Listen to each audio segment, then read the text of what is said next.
Atenção! Começa agora uma teleaula de História do Ensino Fundamental. Você vai assistir a teleaula de número 2. Bons estudos!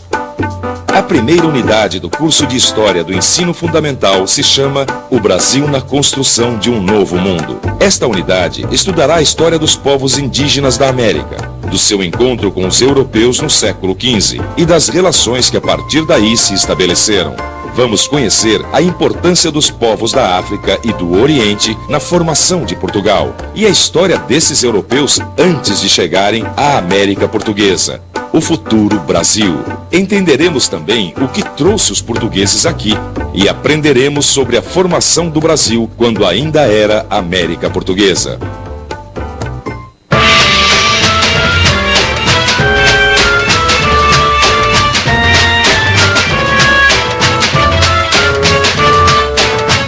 Vivemos num país em que se misturam hoje pessoas das mais diferentes origens. Sou da Letônia, índio, negro. Meu pai é baiano, minha mãe é filha de alemão com italiano. A maior parte dessas pessoas veio para o Brasil trazida por diferentes processos. Uns cruéis, como a escravidão, outros através da imigração, na busca por novas oportunidades. Hoje são todos brasileiros. Mas antes mesmo que os primeiros portugueses aqui chegassem, a nossa terra já era habitada, já possuía nativos com culturas muito desenvolvidas e que foram chamados pelos portugueses de índios. Isso sugere uma pergunta: como foi a história dos primeiros habitantes do continente que habitamos? Você tem alguma ideia? Na teleaula de hoje, você vai fazer uma longa viagem no tempo, em direção a épocas muito antigas.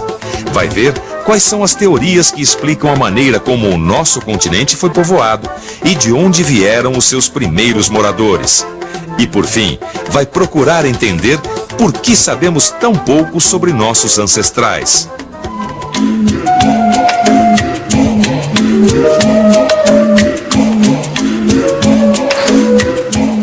Nossa, Joana, que bonito. Ai, que susto, João. Desculpa. Eu tava em outro mundo, literalmente. São aquelas lendas indígenas, né? São. Eu tô muito entusiasmada em fazer um livro ilustrado. É um mito mais bonito que o outro. Eu mergulhei de cabeça nesse assunto dos índios brasileiros. Você sabe que eu sempre tive curiosidade de saber uma coisa sobre eles? É? Bom, eu não sei tudo, né? Mas, de repente, eu posso responder. É o seguinte, a gente sabe que os índios já estavam aqui quando os portugueses chegaram, certo? Agora, eles chegaram de algum lugar ou eles sempre estiveram aqui? Essa história é muito interessante. Fala sobre a aventura humana, sobre como os seres humanos foram povoando o mundo. Mas, infelizmente, não se tem certezas sobre esse assunto, exatamente, entendeu?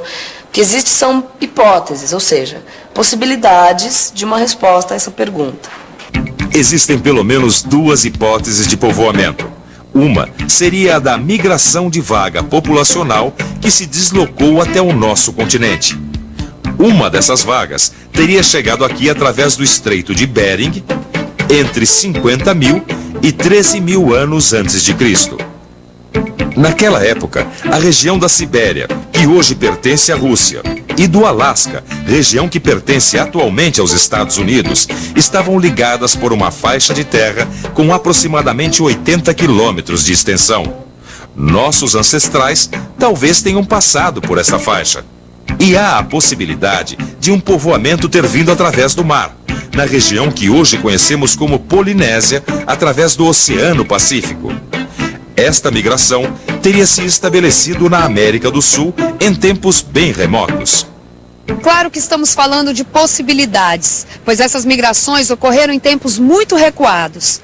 E se ainda não temos certeza exata de qual teria sido a origem dos povos nativos do nosso continente, há grandes chances destes povos terem feito uma longa viagem a pé antes de se estabelecerem aqui. A pé? A pé. Você já imaginou, Joana, atravessar continentes inteiros a pé naquela época em que quase não havia recursos? É uma aventura impossível de se imaginar. É o que eu acho. Mas nós somos descendentes de povos com espírito de aventura. Gente que deve ter vencido o próprio medo. É verdade. E isso fica mais emocionante quando a gente sabe que tudo isso teve início na velha Mãe África. É reconhecido que a África é o berço da humanidade.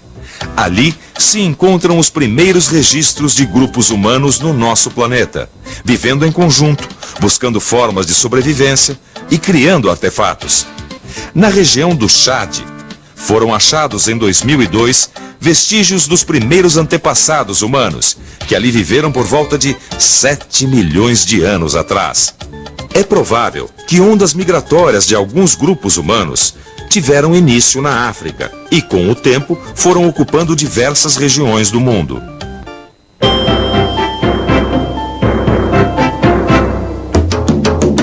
É certo que existem condições objetivas e necessidades históricas que causam as ações humanas, mas não podemos negar o poder de decisão e de iniciativa do ser humano. Existem atitudes pessoais que fazem parte da escolha do indivíduo. E entre estas atitudes está sem dúvida o espírito de aventura, que o leva a buscar novos horizontes. Claro que para isso foi preciso que as pessoas se organizassem numa ação coletiva, juntamente com outras pessoas que estivessem com as mesmas necessidades e a mesma disposição. Você viu que existem várias hipóteses para o povoamento do nosso continente. E entre elas há uma mais recente que afirma já haver seres humanos na América do Sul muito antes destas ondas migratórias. É que foram encontrados vestígios de presença humana em alguns sítios arqueológicos. Mas onde? No Brasil, no estado do Piauí, existe uma região conhecida como Serra da Capivara, próxima ao município de São Raimundo Nonato. Hoje é um lugar muito seco, mas no passado foi um local verdejante, que com certeza atrairia a presença humana. E neste lugar foram encontrados muitos sinais desses nossos ancestrais. Há grandes chances de outros grupos terem vivido também em outras regiões do Brasil e da América do Sul no mesmo período, ou seja, há quase 50 mil anos atrás. E seguiram pelos séculos seguintes, se espalhando, desbravando regiões, povoando esse nosso imenso continente. Não sei por que eu achava que os índios brasileiros eram mais nômades, que não praticavam agricultura, que ela só era praticada em alguns lugares da América. Mas não foi assim? Algumas pesquisas mostram que não. Em algumas regiões, na Amazônia, até no Nordeste brasileiro, muitos grupos sabiam plantar e colher para a sua sobrevivência. E isso em tempos remotíssimos. Mais ou menos entre 12.000 e 8.500 anos antes de Cristo, havia muitos grupos humanos habitando a Amazônia, vivendo da coleta de moluscos, de plantas silvestres e de caça de pequenos animais. Esses nossos ancestrais moravam em grutas e cavernas e eram nômades, isto é, não possuíam moradias fixas. Eles são conhecidos pelos pesquisadores como grupos paleoindígenas, que quer dizer indígenas antigos. Por volta de 8.500 anos antes de Cristo, alguns grupos da Amazônia foram descobrindo a agricultura. Alguns desses indígenas deixaram a vida nômade já naquele tempo e se estabeleceram de forma mais fixa num local de moradia. Isso aconteceu principalmente na área da várzea amazônica, e existem vestígios dessa presença dos primeiros agricultores da região. Mais tarde, entre 1000 a.C. e o ano 1000 depois de Cristo, alguns desses povos indígenas da Amazônia não apenas desenvolveram a agricultura e passaram a viver num só lugar, como aprenderam a fabricar objetos de cerâmica e produzir mais do que precisavam. Ou seja, conseguiram criar um excedente agrícola, o que permitiu que alguns de seus integrantes se dedicassem a outras atividades. Quando os europeus chegaram ao continente americano no século XV, ele já estava devidamente descoberto por todos os povos que aqui moravam. E entre esses povos havia algumas sociedades com organização muito complexa. No México, na América do Norte, havia as civilizações astecas, toltecas e maias. Na região dos Andes, na América do Sul, viveram os incas. Todas essas civilizações pré-hispânicas haviam desenvolvido sofisticadas estruturas de poder, conheciam astronomia, matemática e criaram técnicas elaboradas de agricultura, além de terem deixado esculturas e monumentos que até hoje impressionam. Mas e aqui no Brasil? Imagine só o susto dos nativos dessa nossa terra ao ver desembarcar por aqui aquele povo estrangeiro. Deve ter sido uma visão e tanto. Eles devem ter pensado: Que gente mais estranha é essa, com esses navios imensos, essas roupas pesadas e essas armas de fogo? Mas a verdade é que sabemos muito pouco sobre a história dos povos indígenas que habitaram o território brasileiro, a não ser por algumas poucas referências nos documentos dos viajantes portugueses que travaram contato com os primeiros nativos aqui encontrados. O índio era considerado uma vítima do processo colonizador. E nos últimos anos nós percebemos, a historiografia tem enfatizado o quanto o índio foi importante no processo de povoamento do Brasil. Sem ele, os portugueses não teriam condições de ocupar esse território. Os índios tiveram uma participação fundamental não só na agricultura, mas também como milícia, expulsando estrangeiros, lutando contra outras etnias. Isso faz com que a história do Brasil tenha uma outra cara. Mais de 5 milhões de pessoas viviam na Amazônia no século XVI. Nossa, tudo isso? E praticavam agricultura? Sim, e além do cultivo da terra, eles também produziam cerâmica de qualidade sofisticada. Há inclusive relatos de viajantes daquela época que encontraram povos indígenas que dominavam a arte da ourivesaria, ou seja, trabalhavam com pedras preciosas e também com tapeçaria. Não sobrou nada disso? É incrível isso, né? O que teria acontecido com esses povos?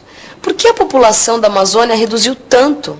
Para mim, isso tem a ver com a chegada dos europeus. Olha só, pensa bem.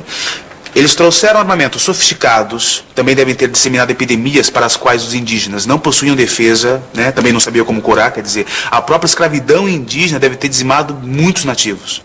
Tem razão. É longa a história da expoliação dos povos nativos.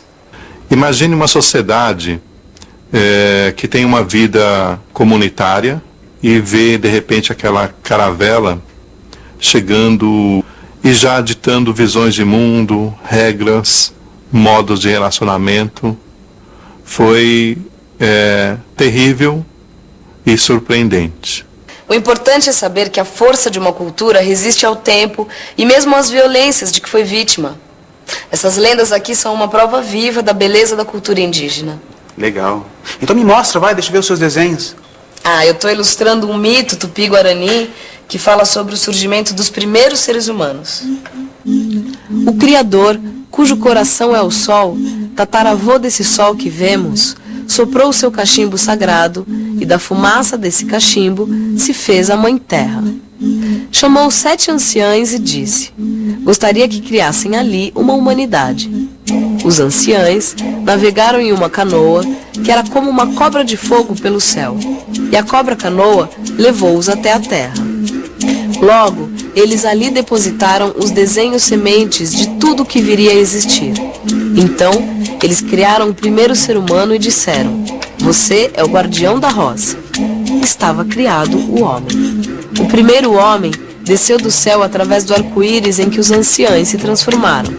Seu nome era Nanderuvuçu, o nosso pai antepassado, que viria a ser o sol. E logo, os anciães fizeram surgir das águas do grande rio Nanderikeisi, a nossa mãe antepassada.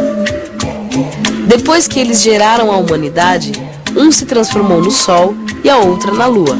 São nossos tataravós. O conhecimento vem através das danças, dos cantos, de narrativas tradicionais que são passadas desde tempos muito antigos, tempos imemoriais, que o conjunto dessas narrativas, dessas danças, desses cantos, vão formando um todo que é a base do conhecimento, da formação de um cidadão da floresta, de um cidadão de uma tribo. E atenção, se liga aí que é a hora da revisão. Na teleaula de hoje, você teve de refletir sobre a pergunta: como foi a história dos primeiros habitantes do nosso continente, a América? Empreendeu uma longa viagem no tempo e constatou que a África foi o berço da humanidade. Aprendeu que existem diversas hipóteses para o povoamento do continente americano e que pesquisas recentes mostram vestígios de seres humanos no Brasil há mais de 50 mil anos. Aprendeu que, ao contrário do que se ensinou durante muito tempo, os indígenas do Amazonas praticavam agricultura e alguns povos dominavam artes sofisticadas como cerâmica, ourivesaria e tapeçaria. Constatou que o desaparecimento de vestígios desses povos, assim como a diminuição da população de nativos, tem como explicação a chegada dos portugueses. Por fim, entrou em contato com um mito tupi-guarani, que expressa a força da cultura indígena.